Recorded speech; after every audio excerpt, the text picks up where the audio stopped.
edition of the Sports Corner.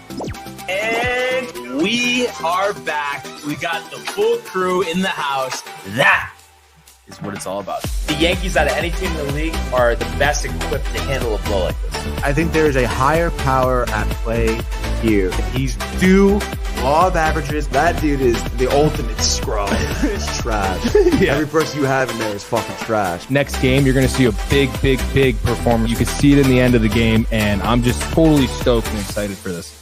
And we are back. Welcome to another edition of the Sports Court here on a Wednesday. And yes, Tony's favorite day of the week. What's going on, sir? Not much. Happy to be here. Stoked. Great time last night. I was with the full recap. Tough loss, but great time nonetheless. Let's go Wednesday midweek. Let's keep it going, baby. The recharge. Almost there, dude. 5.5 last night, or that's pushing it. I think 5.5 sounds about right, dude. Okay. A proper amount of water in the morning, right, or no? Probably could use some more water, dude. Definitely. But got the canteen right here, dude. So. There we go. No coffee for you, I see. Had it earlier. Chugged it. And I have to say, I feel like, obviously was tired. But I think the key was you saw me like slugging the waters yesterday. Water, dude. Yeah. Makes the difference, really does. I mean, you must have had at least 3 at Dempsey's, right? Yeah. And then obviously chugged one before you left. Yes. And then someone I got home. Oh, yeah, dude. Yeah, so that was proper, Tony. Very proper, dude. Unfortunately, the Rangers' performance on the ice was not. And I think Tommy agrees with that. Yeah, he's definitely tight. He says, yo, boys, Mika officially a problem, ? And Laffy definitely going to light the lamp 40 times this season. Yeah, Laffy's looking good, obviously. Mika, I guess, right? I mean, they said 3 turnovers, 3 goals, like the other way, right? Or no? Yeah, no, I mean, that was it, dude. We were there. I mean, there was like, very bad decisions, were made. And obviously, Jets team, like, they're going to make you pay for it. You turn over a puck close to or in your own zone. Like, what do you really expect, dude? Yeah. What do you think Kev Dew expects? He expects us to say, let's go, dude. We want the smoke. Soto, 12 years, $750. Oh, man. I was just talking about, Dave's shortcomings with the immaturity, and then Kev Dew has to become Dave Dew once again. Everybody's so antsy. That's the thing. That's why these reporters get themselves into trouble. Like this story, that story. I mean, you said there's no story. It's the only sport where it's like we haven't heard anything really of sustenance. Well, dude, no Real moves Muto being made. Yeah, it's sick, dude. Real Muto, dude. No, Darno. Exactly, dude. Go get some sleep, Brian. Oh, and then also too, I don't know how this happened. Credit card just gone this morning, so I had to order a new one. And like the last thing I bought was the ice cream. But it's like there's no way I left it out. It was just a tap. The only thing I'm thinking is just in my pocket. Maybe I put back that type of thing, but no fraudulent charges. So we're all right.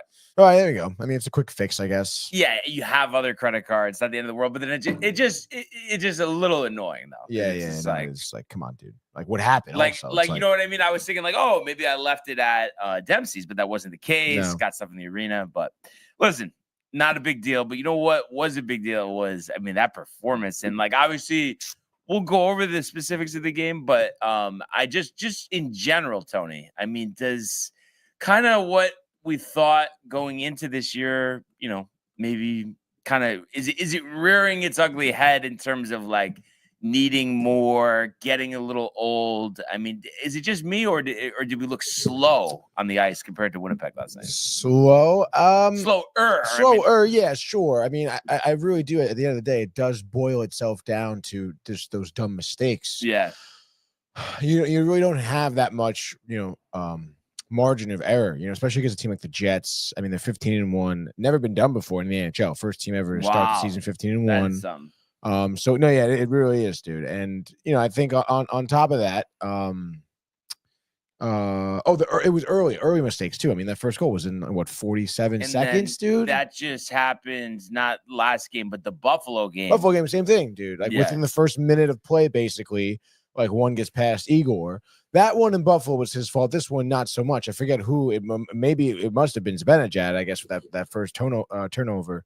Literally at your own blue line, and it's just like, one pass up. There's a free man in front of Igor. Like, what are you gonna do? But also, like, wasn't there not like a sense of like urgency last night as well? Yeah, I can see that. There was one play that Rangers gave a goal on, again, a dumb turnover. And not for nothing, it's like, the Jets cause a turnover. Like, they have a sense of urgency. Not only is there a guy, with the puck, but there's, two more trailing him to look for a rebound or a greasy goal, whatever, dude. Yeah. And it's like that happens. They do get the rebound. They do score. And the reason why they're able to get the rebound is because no one was on that guy. Like, you had Trouba just like kind of gliding his way back, already kind of giving up. So it's like, like you said, yeah, maybe it's a sense of urgency, I guess. But right now, like, this team does not necessarily have the fire that I think Laviolette put into them last season. So, well, like, where do we go from here, Tony? You know what I mean? Like, I know, like, who knows? But I mean, what's going through your head right now? Is basically what I'm asking. I mean, I guess, we spoke a lot about, what the team, what the roster looks like coming into the year. Obviously, Drury relying a lot on the guys he already has, the other younger individuals, prospects from within the organization. So, I mean, that's where you're going to have to continue to look, I suppose. I mean, you need a leader. You need someone to fire up this team, I think. And then I feel like, better attitude, better hustle. Not to say that the Rangers are looking bad by any means. It's just like, again, these glimpses, like Winnipeg is the best team in the league right now. Like, of course, it's going to be a tough game. Yeah. But it's just like this game, if anything, like you should have lost this game, 4-3. I mean, that's really what it seemed like it should have been. Exactly. Because they were answering them, but it was just like that. That's what the Rangers were doing every time. They were just answering, they were not setting the tone. They were always, it seemed like, a step behind, having to, cut the deficit, tie the game. Like, they never had control or a lead of this game, it seemed. Yeah. But I guess I just feel like myself, and, I always talk about how I hate, pessimism and negativity, but I'm just trying to like see, what they do with the guys that they have to, next time they play a quality opponent, like, are they going to be able to step up and win? Like, I just seeing like performances like this. And then, when we played against even Washington and Florida, wasn't great. So I just hope that that's not a sign for things to come. Yeah, no, I mean, you're not wrong, Brian. I don't know. I like to think that the Rangers will figure it out. You look at the way the season started off. I mean, it wasn't the easiest schedule. I mean, I think, again, like, say what you will about the Penguins, but, shutting them out to start the year, like, that's pretty good, dude. You know? So I think, again, I don't know, like, what's going on in the locker room. It's got to be something like that, dude. It has to be. But like, meaning what? Like, somebody's, like, I don't know, unhappy. Well, maybe. I don't know. I don't know. Who were we talking to? Oh, was the guy at the bar last? At Dempsey was saying how Kreider didn't really want the extra responsibility to be captain. That was you must be referring to years ago, no? Well, I would imagine before they probably named Trouba captain, because I would imagine Kreider's name was tossed in the ring there. But right? I'm saying, wasn't Trouba named captain like a long time ago or no? No, 2 seasons ago. Really? So then 3 seasons ago. So was there no captain after Callahan until then? Well, there was McDonough. Oh, McDonough. Okay. Yeah, but then after McDonough, there was, I'm pretty sure, nothing for a little while. Everyone only wore A's. Should we have not have kept McDonough instead of Trouba? Well, I mean, I don't know. Maybe. I mean, McDonough, I guess, is still pumping, I guess. I don't know, but just Trouba just, I don't know. He's just. No, I totally agree, dude. Like, he pisses me off. The last time he was pissing me off, it's like. Yeah. And again, like, especially someone like him, you would think he would at least get on the ice and try to lay a big hit or something, and like get physical or whatever. But again, it's just like that's not there, it seems. But like, do we need a real enforcer and not a fraudulent one like Matt Rempe? Is that the problem? I don't think so. I don't know. I mean, I don't think Rempe's your answer here, Brian. No. I'm saying a real one, like, and not Rempe. Like, I'm saying like somebody like a defenseman, right? Just to like jack up some guys. I mean, I guess. I mean, it's not that the physicality is becoming a problem, but it's just like think about like last year. The Rangers weren't looking good. Against the game, like they had a bad stretch. They're playing Chicago. Trouba throws the helmet, like yells at the bench, like, and then they start playing better. Like, they need a moment like that. almost, it seems, in these games, you know? Because just like I said, just like they were not in control at all last night. As we got, you know, Tommy going to be calling in right now. Hold on, stand by, Tommy. Well, you know, he's going to have, you know, a few things to say here about this game last night, dude. All right, let's see. Tommy, you were live on the sports board, bud. What's going on? What is up, gentlemen? How you doing, Tommy? I'm doing okay, doing all right. Just, you know, we were on puck, so I figured I'd jump in. Oh yeah, yeah, of course, anytime, man. How was the experience at the Garden? I mean, the experience minus the result, but then it's like, how do you really minus the result? But that being said, I mean, for what it was, really enjoyed it, and best seats we've both had at a Rangers game. Yeah. I mean, there was a big smile on my face, like watching this game. Honestly, it was a lot of fun. Like, there's really nothing like being that close to the action. No, dude, hockey is the best in-person sport, and die on that hill. Yeah, no, it really, really is unbelievable, and it just, you know, it was a shame because, you know, they give up that goal early, and it's just like, you know, being there, it's like you just wanted to be jacked from the start, like let's go, and like it just felt like we didn't control that game at all. It took the wind out of the sails early. Right, you know what I mean? Right. And then just like how Tony's saying, like, it's like, you know, we're just answering and not being the ones that are being aggressive and scoring and making them have to answer, you know?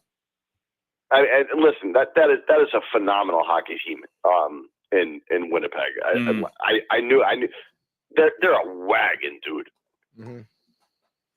I mean, they have, I don't know, so many guys that have been on this on their team for the past like 6-7 seasons. A lot of them are like first round draft picks from back then as well. So it's like, you know, that they've been like cultivating this roster and obviously this product for quite a few years now. So I think we're seeing it finally come to fruition. You know what? You make a really good point. It's almost like the Baltimore Orioles having like a bunch of first round picks for you know, years, and then all of a sudden it's like, oh yeah, they are good. But I'm just, the thing that I just don't like so far this year, obviously the record is still, you know, pretty good at 9-4, but it's like, I just feel like, you know, when we've played Winnipeg, when we've played Florida, when we've played Washington, like we just haven't looked good. I mean, certain lines look good, but there's a couple of defensive pairings that are really bothering me. Yeah, what do you think about Keandre Miller? Like his spot right now? Like, what would you be doing with him? Trading him to the Devils. Him and Trouba together are not working for me. No.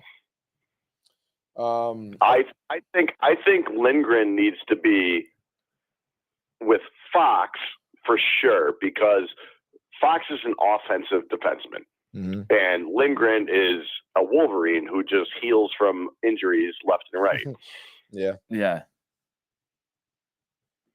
No, I mean, I don't think it's not a bad idea. Again, you want to think about, you know, Fox, you know, being offensive. I mean, I don't know. I mean, I guess that would be the best pairing, because it's just like, you know, I mean, I feel like Trouba and Miller they have too many blown assignments like every so often, you know, like, or they're getting caught on the same side of the ice as the other D-man, and it's just like, what are you doing, you know? And then, you know, you think about that with the defense. Obviously, you let up 6 goals. I mean, defense is a problem, but then also too, I'm just concerned because over the last couple of years, I feel like there's those stretches where it's like tough to score against a quality opponent, and I know 3 goals is like kind of, you know, so. But any concern about the offense too? Like, I mean, what do you think about that? Well, so I don't love that Lavi.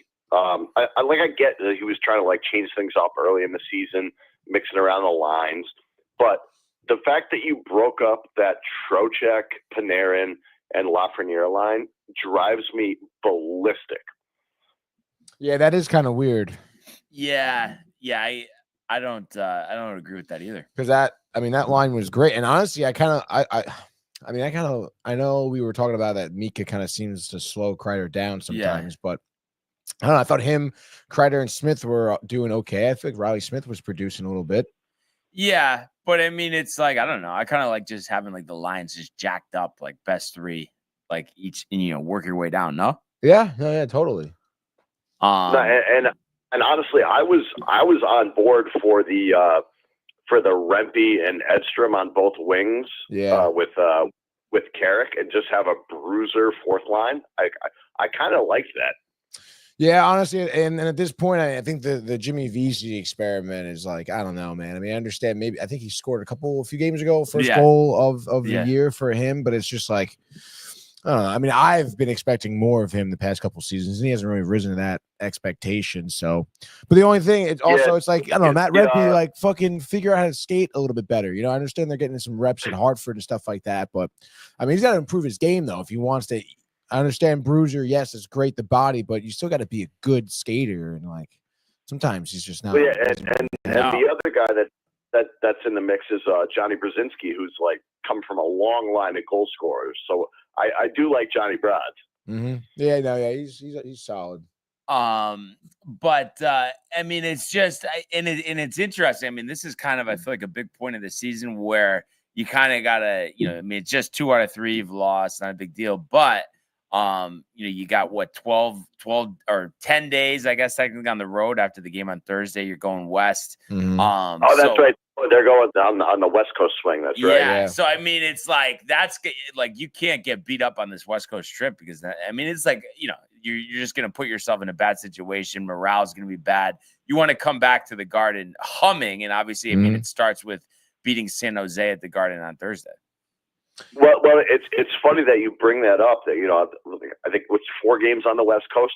Yeah. I remember DiPietro always talked about loving road trips because it's just you and the boys, and you're just playing puck, and you're in a hotel together, and all it is just get down to business. Yeah, I mean that's what you would anticipate them. I mean, it's starting it off with Seattle. I mean, cracking winnable game, but then you're into Vancouver. That's obviously gonna be tough, but then Calgary, Edmonton to finish off. I mean, again, if you lay it down like Tommy is, like, a couple guys just like stoked to be together playing hockey. Just maybe ease up on the beers though. You know what I mean? Because I feel like that's what Rick was talking about. Like, Yeah. You don't think he was like putting a couple back, like the bus? I can see Rick putting a few back, I guess. But yeah, I'm saying like just make this a business trip. I would imagine. No sightseeing, no business Niagara trip, Falls. Okay. No way, dude. I don't want to see the needle in Seattle. All right, dude. But if you had to say, Tommy, I mean, 1 to 10, what would be like your level of concern right now? Level of concern is I'm a 2 at most. Really? Okay. That's comforting. No, I guess the thing is for me, like, I know, overall record wise, by the time this is all said and done, like, we're going to be solid, but I'm just, I want to see us start beating these quality teams. That's the only thing I'm a little concerned about. Because who have we really beaten that it's like, wow, like that was a big win this year. Well, so Barnes, Tony, who worries you in the Metro? Are you that surprised by the Capitals start? Yeah, hugely. Yeah, I mean, and it feels like we should be able to beat them, but we didn't when we played them. I mean, and then I feel like the Hurricanes are always going to be a problem. I think we're better than the Devils, honestly. Yeah, I think so too. They're going to have. So speaking of the Devils, do you see that? You see that heavyweight brawl? No, I heard Rick talking about it though. Oh my God. Yeah, good fight. Get on the old Google machine, on the Twitter sphere, whatever. I forget the guy's name on. It wasn't Miller. It was it was just nonstop right hand, overhands, upper jacks. Oh my gosh, dude! Yeah, let's bring this up here. Let's see, Devils, Panthers, fight. And of course you had Wischusen calling it. It was great. Oh my God, it's awesome. That's actually these hilarious. Guys are just like literally going after it. Blocking his whole head. Look at this. Dude, I mean, these guys are just throwing like haymakers. I mean, and nothing else. Is that not what the Rangers might need right now? That guy Dylan, that's that guy. Oh yeah, I've seen him in a couple of fights. You think Rempe for Thursday, like just play him 20-25 minutes? I mean, I guess just fire him up. It's San Jose too, like why not? Like go up 2-0 early. Give the crowd something. Yeah, dude. Like that. This is kind of crazy, dude. No, this is. Wow, what a fight. Gotta love hockey, dude, huh? But yeah, I would, looking at the Metro though, I would feel like really it's just Carolina. Like I think we're soundly better than everyone else. And like obviously over the past couple of years we've had their number, but it's never right. easy. I mean, it's just like that expectation for the Rangers this year is, I mean, it is like Cup Finals. Like that's what you're at. That's why I feel like maybe you, me are a little bit at a heightened like sensitivity to be like, oh shit, dude, like because we have to beat these teams to get there, obviously. And like, you know, like if we're not doing it now, are we gonna do the big moments? I mean, it's tough to say. I mean, it's just, and I know you know it's easy to get ahead of yourself, but I just feel like you know we need to acquire somebody big, like to really switch things up. I mean, what do you think about that, Tommy? As far as adding a player, yeah. I have been beating this drum on JD's podcast for quite some time now. The Rangers need Brady Tkachuk. Yeah. Okay. Yeah. Yeah. I mean, we're on board with that too. I've been on that train for quite some time. That is, dude. He went toe to toe with Ryan Reeves last night. That guy is the level of physicality that this Rangers team. Mm-hmm. Yeah. No. Like let's do it right now. Like, what do you think the package would be? Who are we giving up? All right, so I am on team. Gabe Perreault is untouchable. That kid is phenomenal. He is going to be a great Ranger for a long time. If you want to give up Edstrom, you want to give up VZ, I can live with that. But get me Brady Tkachuk in a blue shirt sweater. Is it gonna be though like where you're gonna have to give up a couple of those guys, maybe Kako, and then like a first round pick or two, or I mean, what do you think? Kako is movable, even though I thought like this was the year. Like if he was gonna like explode to be a second overall pick, I was hoping it was this year, but it's taken long enough. Yeah, and you look like an alien. I think it's time to go, honestly, because it's like how much longer are we really gonna wait here? Exactly. And it is a shame too. Like I would like to make this trade right now, but like, does that ever happen? Like a trade like that, like right now, or is it just like so early? Dude, that's always my thing. I'm like, why do we have to wait to the deadline? Like, let's lose as many games as possible, then make the trade. But Tony, I mean, where are you at though? I mean, is Tkachuk the answer for you? I mean, he definitely would add a lot, dude. That's for sure. I mean, again, you want to talk about just physicality. I mean, absolutely. And again, in terms of of course, youth, scoring ability, just in general playmaking ability, which is great. And then I mean, I don't know. Again, if you put up a package like Tommy was saying, I don't mind losing Edstrom, maybe Victor Mancini, I guess. I kind of would have liked to have seen him in a Rangers sweater, but if that's what it takes, I mean, that would be great. Yeah. But I still feel at the end of the day, I mean, like defense would be a little bit of a worry. But I mean, adding this goal scorer, I mean, that's what you would need, and that's exactly what you need in the playoffs. I mean, exactly. And also, like, I think let's just go for it. Let's not do the minor trades like with Brian Cashman. Yeah. Andrew Copp. But who is there anybody, Tommy, that you would know, or Tony, like defenseman wise, that we could pick up? I'm trying to think, because it's tough because there's only certain teams that would actually be giving up players. So as far as D-men, I don't have anybody on my radar. You're trying to look here on who's potentially free agents around the league. Should we just bring in Kessel?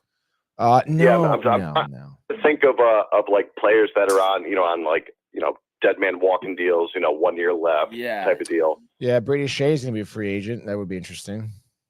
Brady Shea was a good Ranger. Yeah, he was a great Ranger. He's going to be a free agent, or he is a free agent? He's going to be. So what team is he on right now? He's on the He's on the Hurricanes. Oh, he's been there a while. Yeah, actually, right? He's been there quite a few years. Bitcoin approaching 92,000. Really, dude? He is a first round draft pick for most confusing last name spelling. Yeah, for sure, dude. but I wish I guess it's just like, why our team's going to want to give up like a really good defenseman. But also, like, why don't we have one? Why don't we have Cale Makar, Tony? Yeah, it's a great. Well, I mean, we just, I guess, didn't draft him, dude. God, dude, Cale Makar in a Rangers uniform would be unbelievable. Yeah, absolutely electric. Because I mean, really, when it comes down to a defenseman, like I feel like I like Fox, but he can be inconsistent on his like offensive stuff, defense. Like how much is Jones is really good for an undersized kid. Zach Jones, yeah. But I just think, I mean, am I wrong to say, fellas, the enforcer? Like we need somebody that like other players are fearful of. Yeah, exactly. You need like a Joe Thornton, just like I'm gonna wreck you. Yeah. Tony looks like he's bugging. I feel like trying to figure this roster out. Well, I mean, I'm just looking at all these defensemen that could potentially be, Yeah. Anybody exciting or not really? I mean, it says here that Bowen Byram's going to be, I guess, as a restricted free agent after this year. What team is he on? Buffalo. Oh, okay. He's like a first round draft pick though. He's like a very highly talented, youthful player. For give them. Up your shirt for him. Basically. I mean, if Buffalo does terribly this year, maybe. Yeah. But again, yeah, it's like give up your shirt, dude. But like, I don't know. Chris Chelios looks pretty healthy on the in the booth. Maybe we can get him out. That would be pretty interesting, dude. Oh man, I just like I really want to feel better, and I just feel like I want to start maneuvering here. The jury's got to put down the hot oil pie, no? Yeah, I think so, dude. But maybe the answer for the defense is with him. Maybe Mancini could be a good, like a defender. You call him up, dude. Like. Yeah, because it doesn't feel like too. I mean, are we really giving like the guys in Hartford that much of a look? Like, because that was kind of my hope. Like this year, when they didn't really shake things up, that we'd see more of that. Yeah, I guess maybe Laviolette it's a little too early. I don't know, dude. But can it get late early? It could get late early, dude. But again, I mean, we got this West Coast trip coming up. Maybe that's going to be a telling road trip. Yeah. I mean, but how do you guys feel about that road trip? I feel confident. Vancouver's gonna be a problem. I think that'll be. I mean, I always go back to this phrase, and I hate it that I do it so much. It's a total litmus test. It is all right. Let's go out. We're going to play 4 decent teams, and we're going to come back home and see where we're at. Yeah, I mean, it definitely it really is a litmus test. I just like it's like I want to have a solid road trip, and then next time we play Florida or Winnipeg or Colorado or Boston, even I know the record's not great so far, but I want to see us win. Yeah, win like decisively, emphatically. It start with a lead, Tommy. I mean, why are we always behind? I know it's. I mean, listen, our power play kill is good. But you're right. I want to see us beat some good teams. I want to beat the Panthers. I want to beat the Penguins. I want to beat the Dallas Stars whenever we, end up down Fort Worth. Like, I want to beat those teams and see where the Rangers are at. Yeah, absolutely, dude. Yeah, because we actually just come home for St. Louis after the road trip, and then we're at Carolina, at Philadelphia. So obviously the Carolina game, that's a big one, and then home to the Kings December 14th. It's interesting though. The schedule, I mean, I guess there's the Stars in Dallas on December 20th, but we don't play a lot of those teams right now. It's more, it feels like towards the end of the year with 2024 with Carolina at home, and then at Tampa, at Florida, home to Boston, at Washington. Yeah, wow. So that's kind of a stretch there. You have to give a quickie the start in LA. Yeah, for the nostalgia. And anything like last night, Tony was kind of alluding to, he felt like the performance last night wasn't really on Igor. I mean, anything that you saw that, with him, like, obviously 6 goals is just a couple terrible turnovers, and some lackluster deep playing. I don't put that on Igor. Yeah. Yeah. I mean, obviously the defenseman set the tone. Yeah. And you can't turn the puck over the blue line, Tony, right? I mean, the blue line, dude. Yeah. But yeah, it's like it's kind of crazy. Like, I mean, I wish we were playing somebody better than the Sharks tomorrow. I know it's like you want to just win, like, okay, but no, but you know what I mean, Tony. It's like you just want to have that emphatic win right now. Yes. You don't want to have to wait for it. That's all I'm saying. Well, But I mean, players on the schedule. Punch the Sharks in the mouth, dude. Let's go, dude. Want to beat the team? What's that? Say it again. I said you don't want a cupcake. You want to beat a decent team. But I think everybody actually though on the West Coast Strip is like decent. They're not like, you're playing like the Blackhawks or something, right? Yeah, no, definitely not, dude. And road games are tough. So got to start with the Sharks. But yeah, don't like let the Sharks jump out to a lead too. Like score 3 in the first. Like give us at least that. Yeah, dude. Like shut them down. Yeah.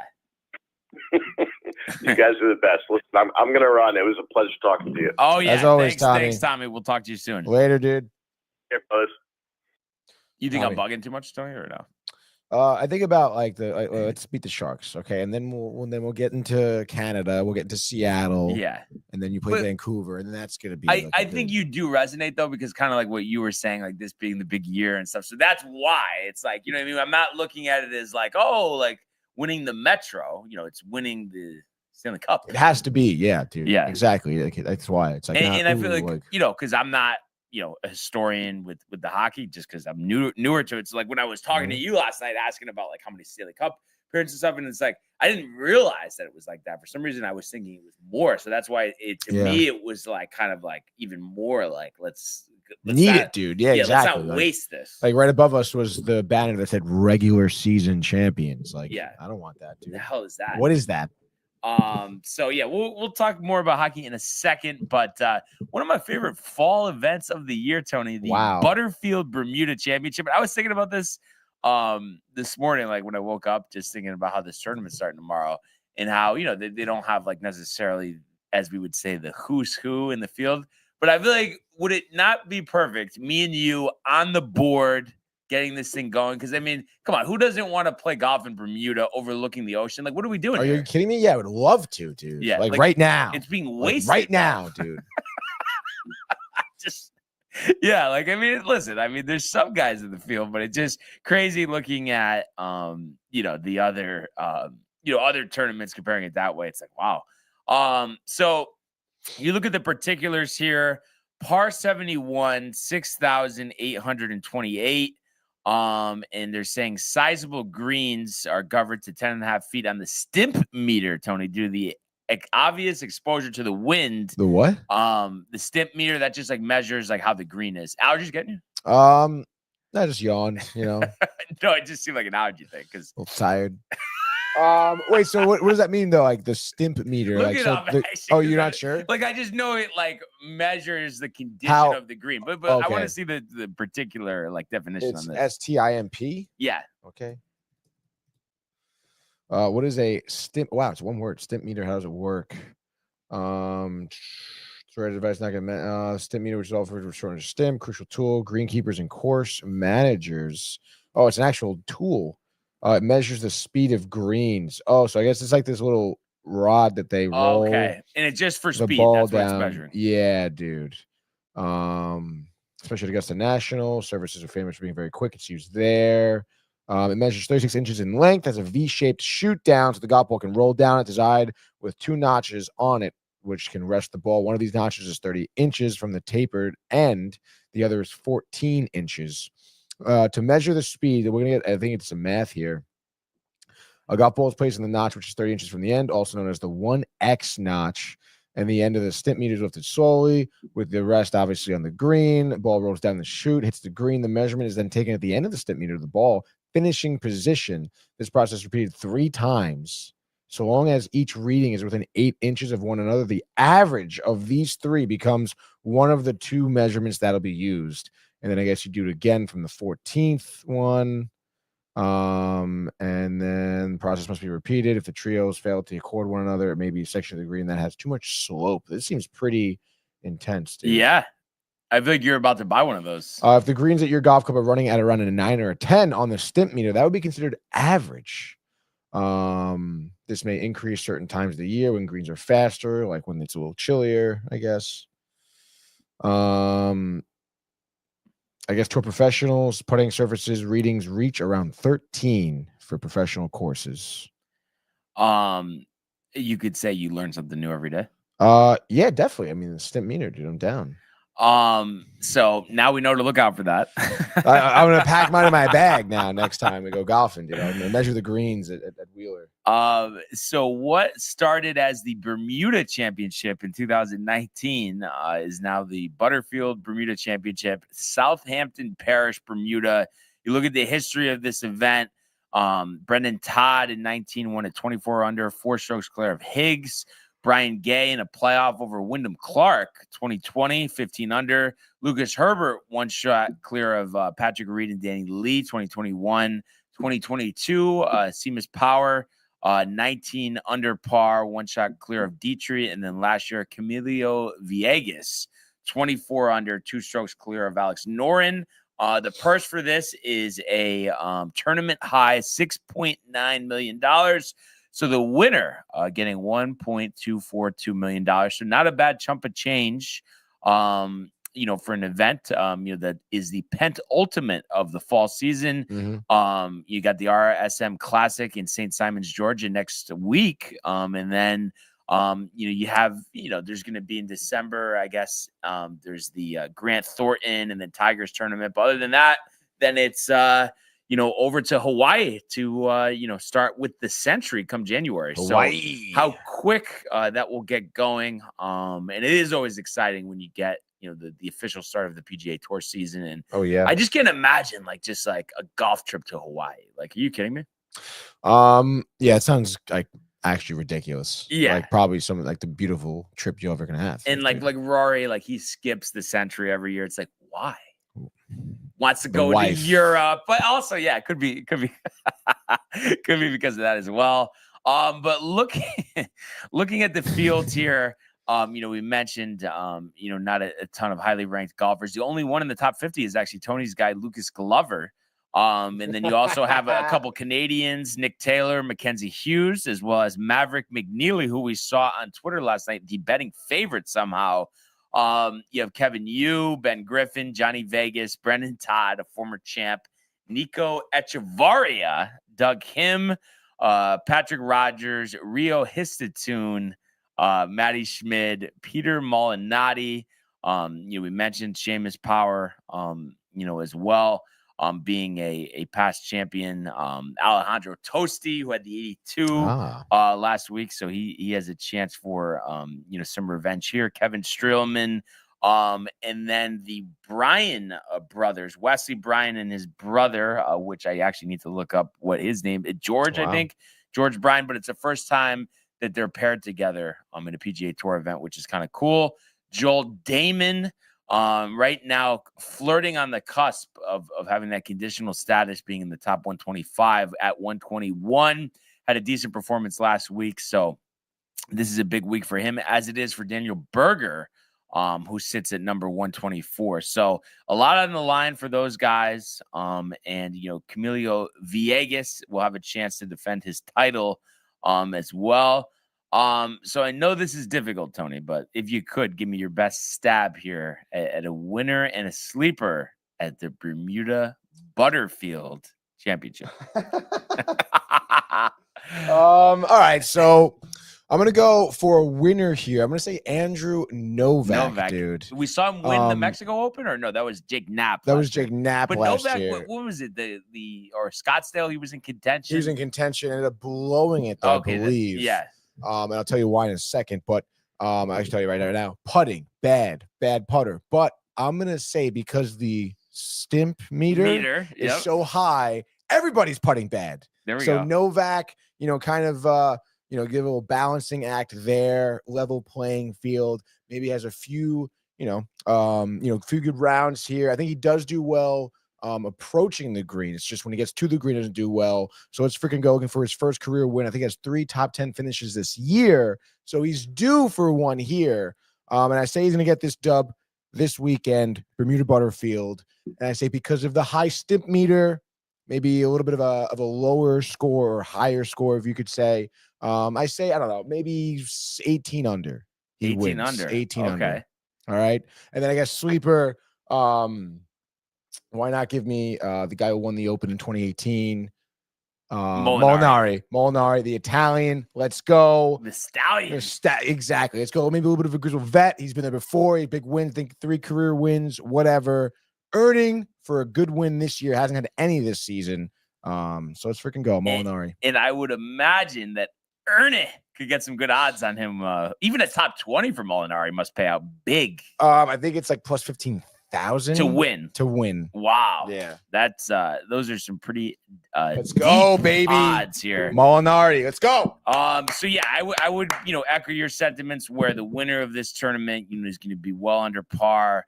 So as my winner here, I'm going to go with the guy who's been here before and has been a little inconsistent over the last couple of years, but give me Seamus Power. I think there's something about being comfortable, with this golf course. I'm going to say 21 under par, all good with the stimp meter. So not struggling on the greens. That's important. And as my sleeper, one of my personal favorites, Joel Damon, fighting for that PGA Tour card. And I think he's going to have a great week. And I would say a Joel Damon top 20 would be a good bet this week. Oh, there we go, dude. Next time you're out golfing, stimp meter. Talk to the grounds guy. Yeah, I'm sure. Fairchild probably could just give us one. Right? And I was looking at this and I wanted to just compare just to see if there was other options here, but it doesn't look like so.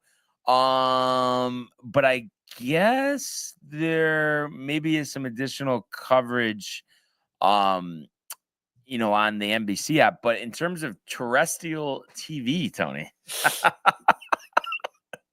a little light here. 1 to 4 Thursday, 1 to 4 Friday, and then I've never seen this, but less coverage on the weekend due to the I'm guessing football, but then again, like they have women's golf, Champions Tour. But it's only 11:30 to 2:30 on Saturday and 11 to 2 on Sunday. So get some early tee times again, probably competing with the football. Yeah, true. College football as well, too. Yep, everything going on there. But yeah, I mean, it'll be nice to see some of these sight lines, the ocean in the background. So, must be always a good event for those who decide to take the trip to Bermuda, Tony. Right? Yeah, I mean, I would imagine they think it's well worth it, dude. Bring the family, let them stay at, Sandals or something, right? Lucas Glover, the Pink Sands. Calm her down. What's she doing? Why is she staying out all night, right? But anyway, let's go to the world of the National Hockey League. Here he comes. McDavid shoots, top shelf, he scores! Captain with the overtime winner! That's the middle, that's a world-class hit right here. Tomsky stepping, Rick Washington made the full split save. Are you kidding me? Turn, side of the net, between the legs, and they score! Filthy! David Pasternak, the silver trophy to the Golden Knights. All right. So we missed this because we were on the phone with Tommy, but Michael Butka doing a Barnes. How was the game last night? What was the final score? Also, I love the sweatshirt. Thank you, Michael. Unfortunately, a 6-3 Rangers loss. And as we were saying earlier, if you take that away, an outstanding evening for sure. And I couldn't believe, Tony, and I know we were talking about this last night, but how packed Stout was. Stout was slammed, dude. Yeah, it took us a while to get the espresso martini, and then obviously downstairs jamming. I think there was a lot of like work people there. Yeah, to be honest, dude. There was. Like just after work, getting out, go to Stout, get some pizza, get some beers, which sounds so good right now. Have you had dude. pizza there? No, never. No. Never had food there. Probably. Well, maybe I think I ordered maybe like jalapeno poppers or fries or something. Okay. Like, but I could see it being good, the pizza, huh? It was pretty solid. And you're in New York, so. Yeah, usually, the pie's pretty good. But how nice it would be next time to be able to go out after and not have to get up early, dude. The following day. Oh. I mean, you're hanging in there best you can, or? Yeah, hanging in there best I can. It's tough, dude. Wednesday's busy day too, class after this and stuff. Gaming corner tonight, dude. What's on the? Don't know yet. Don't know. Yet. Yeah, not sure. I haven't figured it out you, yet. You have that Bond look on you, though. Ooh. James Bond would be good, dude. Yeah, I mean, why not, right? Yeah, right. But then also Michael saying Duke took a fat L last night. And they did have the Champions Classic, which always features a combination of Michigan State, Kansas, Duke, and Kentucky. And they played at State Farm Arena in Atlanta. Duke losing by 5 to Kentucky. So that was a upset. Kentucky number 19, 77-72. Wow. And then Kansas taking out unranked Michigan State 77-69. So number 1 Kansas getting the job done there. So excited to get more into college basketball as the season progresses. Well, I mean, UConn going for a 3-peat is kind of exciting. Yeah. I like it better than NBA, I had to say. You think you would go to any games, UConn games? Well, but I probably just gonna be the Gonzaga just one, but MSG. But maybe the Big East tournament. The Big East tournament is a fun time, honestly, especially if you can go early on, go to a couple games. Just make sure you eat before because they never let you re-enter. What's your thoughts on that? Because I feel like that's a very common thing with the re-entrants. Like, no, can't do it. No. You don't want to spend the money for extra security. I don't know. I mean, I guess me. I don't know. I guess they would be like because I could maybe somehow pass the ticket off to someone and they could enter themselves. Wristbands? And yeah, I guess wristbands. Ink would be good. on the wristbands. Yeah, wristbands. Yeah, like yeah. invisible, like symbol or something. You're telling me they can't figure it out? In all seriousness. No, yeah, they probably could. But like you said, they probably don't want to put the money into it. The faculty, the bodies, you know what happens. I mean, you go to like a doubleheader at the Big East tournament. Yeah. You don't eat before. You're screwed. After the first game. Next thing you know, you had a couple pops. You're wandering to Carmine's by yourself. I don't understand that. There's no concession. Well, no, I mean, I guess actually though, I have to say I didn't have any of it. We just had the ice cream, and I guess I had the popcorn too. But those lower level concessions look pretty good. But I've never been down there, and like the ones in the upper are definitely different and like kind of like suck ass. Yeah, I mean, I've gotten the classic chicken fingers and fries. I feel like that Reuben from whatever place that was probably fire. Carnegie. Like, imagine that right now. Yeah, dude. Oh my god, I couldn't believe the concessions on that level, dude. Everything was it was like prime grade A, everything, dude. The ice cream was very good. Yeah. It tasted a little bit more like custard, though. Did it not to you? Little custardy. Custardy. Well, dude. You know what it is? I have very high standards for ice cream. Just because recently Carvel has just been like by far the best of vanilla. Oh yeah. So it's like that was honestly shit compared to but it's like just because Carvel. Carvel's so fucking good, dude. The sundae with the caramel. Yep, here we go. Get a bit of a sweet tooth right now, Brian. But yeah, so just kind of running down yesterday. With the Rangers, obviously just was a tough L, and just I think the biggest thing too is why they didn't win this game is they just never gained any type of momentum. Sure, tying it with Cooley was great in the first period, but it's like every time you struck back, they had an answer. With Velarde and Connor there in the second period, sandwiched in between the Laffy goals. So look, obviously you're excited about Laffy.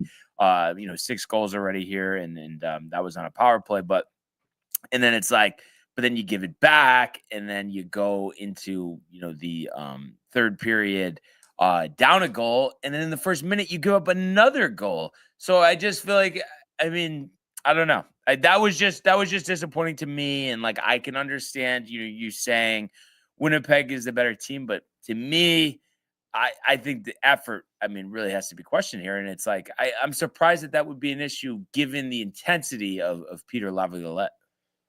Yeah. I mean, it is really weird. Like the fact that we have to say this, it does, like, coming from a team that's coached by Laviolette is so odd because you think of that, what his sentiment was coming in to his first year as coach, the actual season. I mean, he was fired up. He was a no nonsense, like, you earn every shift. Like if you don't have a good shift, you're not getting your next shift. Like you have to earn it, Right. And it just seems like maybe he's taking the foot off the gas with that, I guess coaching strategy, but it's really not working out. And I mean, I don't know, I hate to question, especially, professional athletes here. I hate to question like heart and, like how much you're really putting in here, but it does seem like you could be doing more. Yeah. Like a lot of players could be doing more.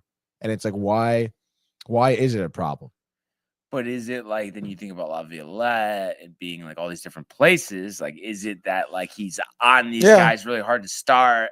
People get tired of it, but it's like he's barely been there, really. I mean, he's been there for a season. And I mean, it could be maybe like a sophomore slump for him. Maybe things have gotten stale for him a little bit this year, but I mean, he's got to step it up off the ice. Like, what's his wife doing? You think, dude? I don't know. I'm just I don't know his marital status. But I would think that he's gonna at some point like have to step up the energy here, you know, and I think that's what's in question. And like I said, you know, earlier in the episode, it's like I think there's a big question of leadership and you know, in that clubhouse, dude. You know, I mean, yeah. And obviously, like, there's also the overweighing pressure of being the New York Rangers. You know, you're in that big market, the fan base yearning for a victory here. And then, like we said too, like I think every fan has that expectation of you know, Stanley Cup Finals appearance. You know, like that's what it is. That's what everyone wants. So I don't know, man. I mean, I think there's gonna have to be some type of shift to kind of help them, I guess, play better. Because I mean, not for nothing, like the Jets are still human. They're a hockey team, like they're beatable. Obviously they're playing their best hockey right now, but like, you know, not for nothing, anything we laid down to preview this game, like defending your own blue line, like not making stupid mistakes and turnovers, like they weren't doing any of that. And not for nothing, like their main guys were their goal scorers last night. Like Scheifele started off, and there was one of 2 goals, dude. Kyle Connor, 2 goals and an assist. You know, Gabriel Velarde, a guy that I was mentioning, third line guy, I think, or second line guy, you know, coming over from LA. Watch out for him. Oh, he nets a goal. I was Neil Pionk, you know, someone who's been getting a lot more, I guess, offensively minded as a defender. Oh, well, he has 3 assists on the night. It's like, how do you gotta shut these guys down, you know? Yeah. Like, come on. But like, is it like, you know, he needs to go in the locker room and like flip a table? Like, sure. Yes. Yeah. Do it, or dude. Get on the table. Get on the fucking table, dude, and jump off of it. Like Bill's Mafia, dude. And like fire up your guys, get them out there, lay some hits, play some hard defense. Like I haven't seen the Rangers play tough defense, dude. Yeah. And it's like I just hope that it's like they can find that within, at least for now anyway. And you need to. Like, we don't need to wait to get somebody else in there, you know? Yeah, no, I totally agree. But you know, I guess time will tell, and we will find out the road trip coming up, even the San Jose game. I mean, I think that's going to be telling. But you know, it's tough with the San Jose game, and it's like I know it's like you can't be like this, but I'm like looking at the game, it's like, you know what I mean? It's like it's just in your head. It's like we need to fucking win that game. So it's like you just have that mindset, and it's like you're almost like pissed off if it's like anywhere close. Like you don't want the outcome to be in doubt for 1 second. That's right. Be the team scoring in the first minute instead of the other way around. Exactly, dude. By the way, Laviolette married to his wife Kristen, 1996. She's 10 years his junior. Oh, okay. Yeah. So you know, I apparently, I mean, 10 doing years well. His junior. So dude. just obviously, we hope he's careful. I'm just saying, we've seen, you know, that type of scenario play out before. What was in 30 years? Okay, dude. I'm sure there's a strong marriage. Yeah. But it's interesting. Maybe he's completely different, like, you know, off the ice. But he just seems like he's like just tight all the time and stuff. But imagine like just complete cupcake, like off the ice. Like, you think so? Yeah. You don't think so? I don't know. I don't think so, dude. I guess it kind of depends. Any kids? 3 daughters. 2. I think 2 sons and a daughter. All right. So met in a Boston airport. Him and the wife. Yeah, and I don't know why I didn't realize he started out with the Islanders. I had no idea. Oh yeah. He's been on quite a few teams. Yeah. Obviously the Canes too. Yeah. The Capitals. No. Or am I thinking of Trotz? But Trotz from the Capitals. I know he coached Nashville for an extensive period of time. Nashville, maybe that's what it was. Maybe that's what you're thinking of. I just had this pulled up. Wikipedia always does give you the quick answers with the coaching record. So yeah, it was the Islanders, the Flyers, the Hurricanes, the Predators, the Capitals. Yeah, Capitals. Yep. Oh yeah, there's first round, no playoffs. See ya. And I didn't realize that was the season before he came to the Rangers. That's where he last coached. Yep. I don't know why I don't, but I guess I just hockey coaches. I'm just not up to par on always. Yeah, I guess so. Yeah, I don't know. That was after they got rid of. I guess they had that guy Todd Reardon. After Barry Trotz. Boy, all of a sudden, like I know we always say this, but I'm like extra starving. Oh, no, God, dude, yeah, me too. Like almost might go to Gaetano's. Really, dude? I haven't been to Gaetano's in so long. What would you get right now? I'd probably get Stratford and Maine. And dude, I just can't do the Rob, dude. I'm not saying I'm not the Rob. No, I want you to turn a new leaf on this, honestly, Tony. I think we can get you there. It just you need the right Rob, the right scenario. All right. Well, where is the right Rob? I would say honestly at Remo's with the pasta, like with the penny, with probably the breaded chicken or sausage. You think like mixed with the garlic and oil and penny. And the broccoli. I probably get the breaded chicken. It's like a toss-up, though. Breaded chicken, though. Okay, yeah, get that though. Just do it and don't have a preconceived notion that it's bitter. I'm gonna have to I think it's in your head. I would need the broccoli on the sides. Okay, dude. Like not touching. No, it can't be touching the pasta. Yeah, but if it's on the side, you're not eating it. No, I will eat it and I will taste it, and if I like it, I'll enjoy it there. Okay, all right. But I can't like if it's touching the pasta, then I don't like it, and the bitterness is everywhere. Especially garlic and oil, it seeps in. As long as you go in with an open mind, I'll do my best. Right. I've tried broccoli Rob like several times. Like I'm sure when I go home for Thanksgiving, there's gonna be broccoli Rob. I'll even try it there. Does your family like it or no? Yeah, my family loves it. My parents really? love broccoli Rob. Okay. My brother, no, but my parents, everyone in my family, dude. Like, so I feel like this is one of those things, though. Maybe this is one of those things for you where it's like it just bothers you that like it seems like everybody likes it. You think it's not that good, so it's like making a statement or no? No. I mean, broccoli Rob. This is like an avocado thing where I think the whole thing is a sham. So basically, but no, it's not. No, it's not. Broccoli Rob, I have respect. If you like it, that's fine. But I just can't do it, dude. Give me regular broccoli, dude. Especially on a sandwich. Why would I want broccoli on a sandwich? Well, I'm saying pasta. But yeah, I think that's his best form. Yeah, I would think so. And with the sausage, I think Cavatelli broccoli Rob sausage, garlic and oil. Come on. You could do that. You could touch the Cavatelli or the Gavadil, Tony, okay? Gavadil. I do enjoy Cavatelli. I know. I feel like I don't have it enough. No, never, never, dude. So something to keep in mind here. Oh, the pasta, dude. I can go for some Sunday dinner right now. The meatballs, the pepperoni, some garlic bread, dude. The pepperoni with that bread, dude. Oh, soon enough. But running down the results from last night, a little surprising in Toronto. The Senators, the shutout, Allmark turning back the clock. Here we go. Good win for them, but hopefully they are talking to Drury about making a deal for Tkachuk. I was surprised, backup tender and all, Spencer Knight, and he's the guy from Darien or no? He's the guy from Darien. Yeah, he started for the Panthers last night. No way. Yep. He was the guy that I think left for mental health issues. Yeah, came back. No way, dude. Good but for him. They lose 4-1, so winning streak over as the Devils get a big win there. Markstrom 34 of 35 in net. So Devils are 11-6, but I know it's like just one of those things, and maybe Stacks plays into it as well too, but fuck the Devils. We're better than them. Is he talking? Is like Stacks? No. I haven't talked to him about it, but I know if I did bring it up, that's what he would say. But don't you agree though? Like maybe like that hasn't been apparent just yet, but we have to play them first. We got to play them first, dude. No, we haven't played them. We haven't played. No, we haven't. No, we have not. Yeah.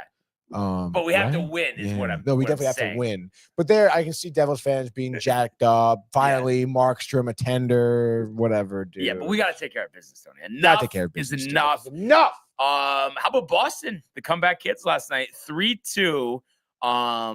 Scoring 3 unanswered in the third period to win this game, to go to 8-7. And then kind of a nice reset for them. Pasty, a goal and an assist there.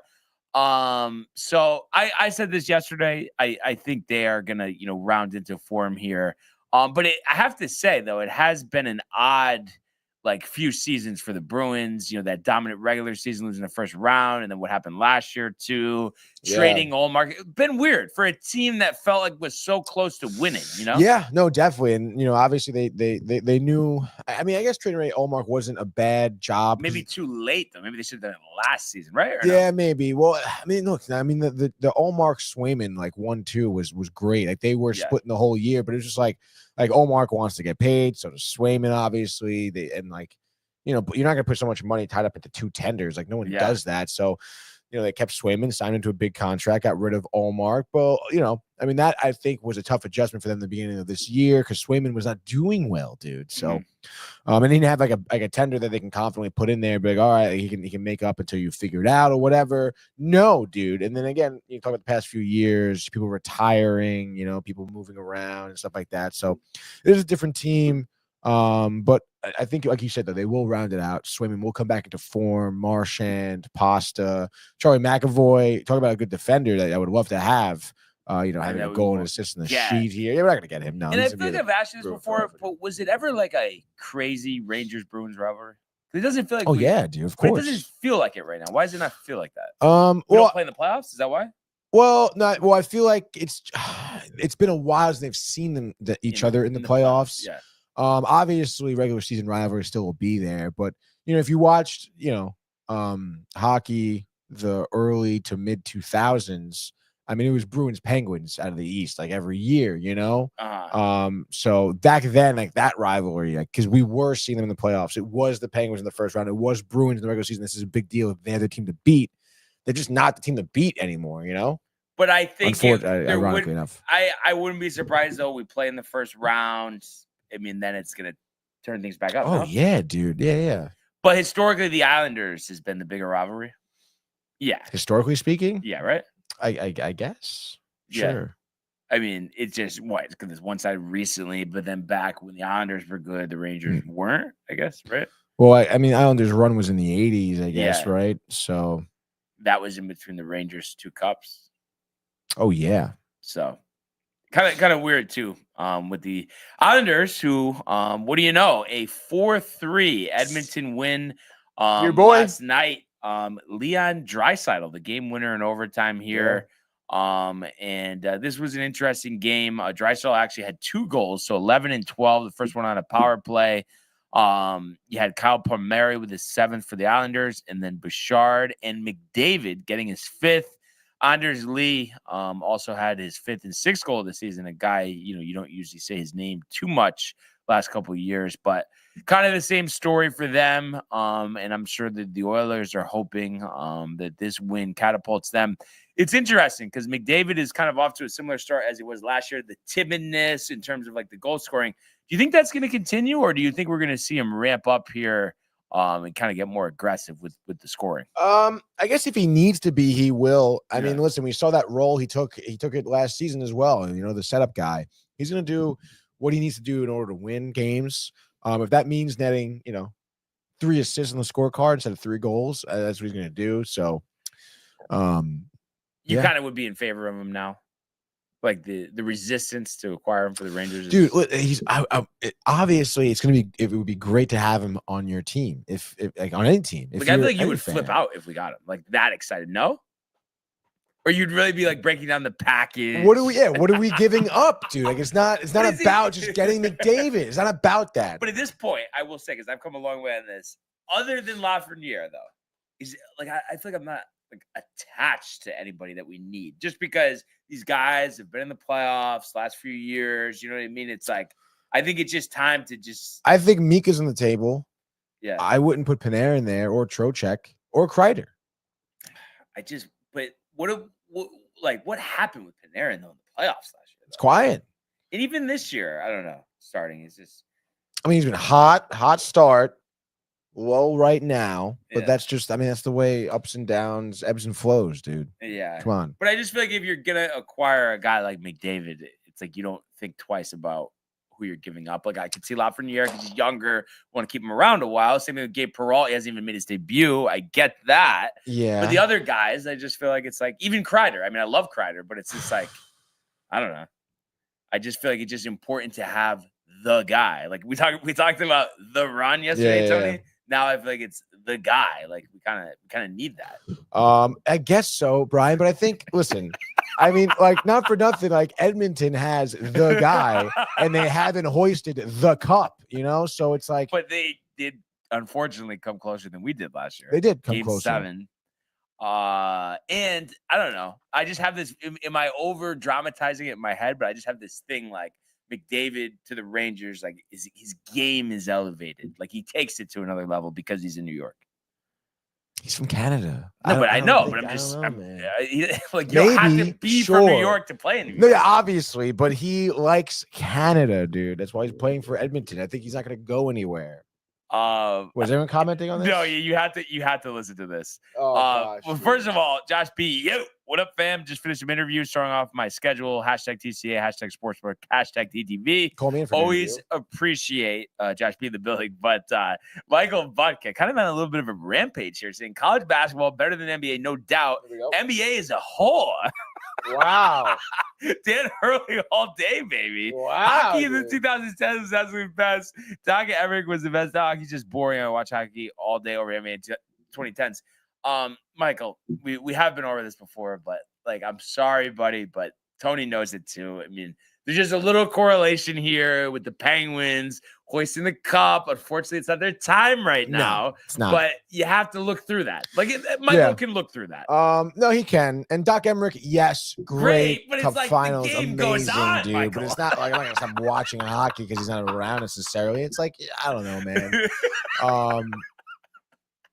I feel like Pittsburgh, speaking of like the guy, Pittsburgh needs a new guy to grow with. I think that's part of their issue. It does seem like it's starting to be that way, dude. And if I were Pittsburgh, I would get that guy in there sooner rather than later because while Malkin and Crosby are still there, you can run behind them.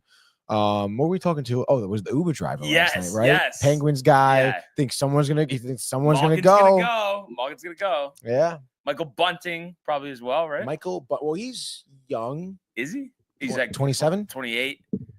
But I just feel like it's like he's a guy you would package to get the guy. Yeah, the guy. He's 29. 29. Good start this year or questionable? If I had to guess, questionable. 2 goals and 1 assist. Yeah, 3 points and 16. No, Michael Vodka still going, Tony, saying, I would watch hockey if Emmerich was still broadcasting. Even if the Penguins made a deep run now, I wouldn't watch. Doc is hockey, period. I mean, dude, like, I don't even know what to say to that. I mean, there's nothing to say. Yeah. There's nothing to say, dude. I will say though, like hockey in the 2010s was sick to watch. Right, but it's like that. Like, let's not take our eye off the prize here. The Rangers got hockey right now is still sick to watch. Jim Nantz is calling the Cup final next year, Michael. It just the Rangers need to win. Okay, so let's just keep the priorities straight. Exactly, dude. You think Nantz would do a good job with hockey or no? Yeah, you think he has the range? The range. But I think you put him with, and it's constant action. You're never not really talking. You know, like he would be riled. Like he would be riled. And I feel like give him Gretzky or something too, just to get him extra. Yeah. I feel like having that presence of the vet next to him. Obviously, he can learn a lot from him. Yeah, you made a trio, dude. Throw Messier in there. Why not, dude? Yeah, exactly. So, kind of interesting there. Ronan. NHL on ESPN is a joke. I like McDonough. I like Wischusen. Am I missing something, Tony? No, you're not missing anything. And they've come a long way since they first started. Yeah. The cameras, the cameras, the cutting, dude, the producing. It's all better now. It's all better. 2 teams we're going to see on the West Coast Strip played last night. Canucks 3-1 over the Flames there. JT Miller, Tony, with 2 assists. There it is. That's a guy, too, I would love to get back. But again, the Canucks have to be good, so we can't get him. Tony's earning for Miller back in the Garden, or no? Yeah, or is that like earning for I would. Well, both. But Miller would be sick, dude. Never should trade him away in the first place, dude. Yeah. Who did they get? Do you remember? I think it was JT and McDonough for Vladislav Nemestikov, who scored on us last night. On Winnipeg, and I guess what am I talking about? It must have been for Marty, right? No. Yeah. No, but that was Callahan for Marty, wasn't it? Because Callahan went to the Lightning. You're right. It's a different deal. But then it was McDonough and JT for who would have came from the Canucks? Like, I feel like No. It was 3-way deal. Because they were initially, it was McDonough and JT dealt to Tampa Bay. Tampa Bay ended up dealing JT to Vancouver, I think. I'm pretty sure. And it was Vladislav Nemestikov. What do you got? Am I totally wrong on this? Yeah. Really? I mean, not necessarily, but so it was McDonough and JT Miller for Nemestikov, Howden, Hajek, and a first-round pick who they used on Niles Lundqvist, who's and bust. Carl Hendrickson. So basically, you shit your pants. Yeah, you fleeced. Wow. Like that's one of the worst trades of all time. That is terrible, dude. But that's why we got to make better ones this year. And then last game, again, a team we're going to see Kraken 5-2 over the Blue Jackets there in Seattle. So that was the hockey last night. Tonight, I think decent slate. What, 4 or 5 games, right? Is that right? So we have 3, 4, 5 games. 5 games and a TNT doubleheader. So Red Wings Penguins 7:30, followed by Kings at Avs at 10 o'clock. And then you also have the Maple Leafs, Capitals, Golden Knights, and Ducks. So a decent slate here. So why not a Wednesday edition of the Frozen Frenzy? You said it, Brian. Let's go Wednesday, 7:30, TNT or Max. You can stream it on there. Speaking of Michael Buckta, we'll be in Pittsburgh to start our night off around the NHL. The Penguins take on the Red Wings, dude. Penguins, we're talking about Malkin leaving, the year, tough, the tending, the age, what are we doing? The Red Wings suffering a little bit as well this season. We know the Rangers beat them back-to-back games, which is why Detroit here is plus 120 on the money line. Over, under is 6.5. Both teams coming off losses. What do you got? I guess just like the Grizzlies vets, they're not going to just fold and collapse and be like 50 under 500. So just because of that, Tony, I just think that they find that will to win here. Maybe Carlson has a goal or two as well. But I think Malkin and Crosby, we know the numbers when they score. I'm going to say 4-2 Penguins. So Penguins and the under. I love the under call. I'm going to go with the Red Wings here tonight, though. I think Dylan Larkin, great captain there, leader. But also, you talk about Patrick Kane. We know the guy at the bar last night, Kane, Tarasenko. He was probably overhyping Kane a little bit. He's like 40 years old. And it's like he had a hip problem, dude. I didn't think so, dude. But maybe he has a good game tonight here. Cam Talbot may get the start for the Red Wings as well. Speaking of another former Ranger, and Lucas Raymond, I think, can tie everything together, leading the team with 13 points. Give me the Red Wings scoring 4, giving up 1. Red Wings and the under. Next game, still at 7:30. We go to another team, the Capitals. That is 10-4-0. Surprisingly good season so far here at Capital One Arena, taking on the Maple Leafs. Toronto Dogs plus 120 here. Over under 6.5. Capitals mentioning here last game emphatically beating the St. Louis Blues. Maple Leafs obviously lost last night to the Senators back-to-back. What do you say here? Back-to-back losses, I think. I like the way Washington's played this year. Strome's look good. Maybe a little fountain of youth with Ovechkin as he closes in on Gretzky. And maybe a Chuck Lindgren performance here. I think this is 4-2 as well. So give me the Capitals and the under. Yeah, I love that call here. I mean, obviously, you said Ovechkin hyped to get the record. His whole team hyped to get the record. They're feeding him the puck. He has 50 shots on net so far this season, which is pretty crazy. 10 goals to show for. I say he nets 2 more tonight. And the Caps go on to maybe a 4-2 victory. So Caps, another under here, Brian. Interesting. We'll see how that plays out. As we get to our next game here, 9 p.m. in Utah, the Delta Center in Salt Lake City, Brian. Carolina, the Hurricanes, visiting them, trying to cause some damage. Minus 195 on the money line. Over, under 6.5. The Hockey Club coming off a surprisingly tough loss, 4-0 to the Predators. Canes took care of business on the road in Vegas against the Knights. Does that win roll into tonight? Oh, yeah, dude. I just think Utah, I mean, let's not massage it here. They still are Arizona. You know what I mean? I just feel like, oh, the rebrand, they're sick now. Well, it's the same, and you're searching, and that's okay. Not much massaging, dude. But I don't care. But the Delta Center, Tony, I think the Hurricanes far better here. I think this is a dominant victory for them. Kochekov, I think the road shutout. I'm going to say 5-0 Canes. Wow. Jack Roslovich, just for Josh B. And we were earning for this on the Rangers, the hat trick. Canes in the under in Utah. Oh, I mean, how do I not follow that up with the same exact answer? I mean, the Canes, I think one of their tenders is definitely due, whether it be Anderson or Kochekov here, for a shutout. And the Jack Roslovic, I mean, let's go, dude. dude, the run for Jack, dude. Why not? Right? $100 million next offseason. Yeah. Next game here, closing in final 2, 10 p.m. The late show.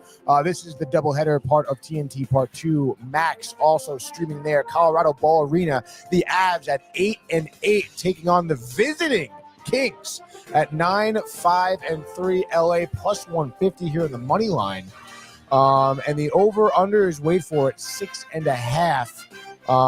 Avs, 2-game win streak, back to 500. Kings lost to Calgary. Sour taste in their mouth. Do they bounce back here? And I think it's whiskey sours for the Kings in Colorado tonight, Tony. McKinnon, Makar, Rantanen. I think this is just going to be a total team effort and another game where the outcome is not in question. I think Colorado takes this one 6-2. So it's the Avalanche and the over.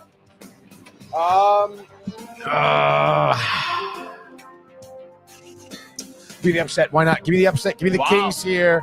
Why not, dude? A plus 159 isn't 150. Is not a value bet at all. No. But nonetheless, I think the Kings could do it here. I think this will be one of those games where Kemper and the Kings defense stifles the Avalanche here. We've seen games where they don't score a lot. They typically lose. Go figure. I say the Kings outscore them 4-2. Kings another under. And I think Kopitar leads the team 2 goals and an assist. That's why he is there, grizzled vet. Next game here now, last game. 10 p.m. still, ESPN Plus. The Anaheim Ducks taking on the Golden Knights. Ducks 5-7-2, 3-4 at home. Golden Knights 9-4-2. Obviously, look at that. Their roster, better team, minus 200. The money line over under also 6.5. Very high end of the totals here. Ducks, I think, just snapped a 5-game losing streak by beating Columbus 4-2. The Knights, surprisingly, I think for the first time this year, on back-to-back losses, Brian. Well, I mean, law of averages, team like the Knights, they're not losing 3 in a row. You better bet your bottom dollar they are not. And unfortunately, nothing for the fans at the Honda Center to cheer for here. Eichel, 2 goals and an assist. Dominant Knights victory here. 5-1, so it's the Knights and it's the under. Absolutely love that there. I'm going to say Knights. I'm going to say the over, though. Why not? My first over of the night. Why not make it a good one? The Knights pour it on in Anaheim. The Ducks are getting shot down here as the Knights, Jack Eichel, hat trick, Ivan Barbashev, 2 goals and an assist. Why not, dude? Maybe Shea Theodore gets in the mix too. Defender, blue line, couple slappers, goal and 2 assists for him as well. The Knights go on to win this one. I'll say 6-3. Knights and the over, Brian. And just like that, that is your frozen frenzy, Tony. A tundra. So Rangers back in action tomorrow. Come on, get the job done. Doc right, Emmerich dude. or not, the Rangers need to get the job done. I mean, yeah, dude. San Jose, I know, not the best matchup Brian wanted, but I mean, come on, though. I just want to see like some ferocity, though. No, take care of business, dude. Yes, get the Garden rocking. Though. Yes, like everybody was ready to erupt. I mean, you saw. I mean, it was crazy how many people were in the upper deck last night. I know, dude. It was packed over there. Yeah, dude. Not by us, not so much by us though. Yeah, the wives sitting with the wives. Yeah, that was definitely some of the players' wives. I feel dude. Like that lady didn't even have a ticket there. She just wanted to sit next to her friend. Yeah, probably, right, dude? And they came in for the first period, too, or in the air, but yeah, whatever. Dude. But it was so comfortable not having everybody next to us, though. I know, the padded dude. seats. The padded seats, the leg room. Dude. Yeah, that was great. That was great. Beers. The gyros. Wow. The shepherd's pie, dude. And then so that's really it. Just was gonna mention the Knicks do snap that I guess it wasn't really a losing streak, but they've been rotating like wins and losses, but 111-99 in Philadelphia. And that was part of the NBA Cup group play, the atrocious courts with the solid colors. Yeah, what the hell is that? It's a gimmick. I mean, right or no? I mean, yeah, it seems like it, right? Are you buying into it or no? Never have, never will. Never will. And then you had Shaq calling out Joel Embiid, saying that he's got to talk to him, and until he like matures or something, that he's not going to win a championship. As the Sixers are 2-8. Wow. Embiid's first game? I don't know if it was his first game. But Well, I remember they were talking about that on ESPN. so it must have been his whatever first the game, fuck of that show is. What is that show? on ESPN. On Around the Horn. Around the Horn, yeah, dude. Yeah. And then the big return, Clay, in playing the Warriors there, first time coming back. But Curry stealing the show, 37 points, 9 assists. Yeah. Warriors 9-2. Kind of interesting though, because it seems like they're a team in decline. Curry getting up there in age too, but I guess you never know. I mean, we saw him do some great things. Last 10 years. Right? Yeah, definitely. And I mean, I feel like he's a player. They're a team that can still like just turn it on in big moments, like you saw last night. Yeah. Yeah. I mean, they know Dallas is a competitor, especially with Clay too. Like, I would like to see Dallas figure it out. Yeah, me too.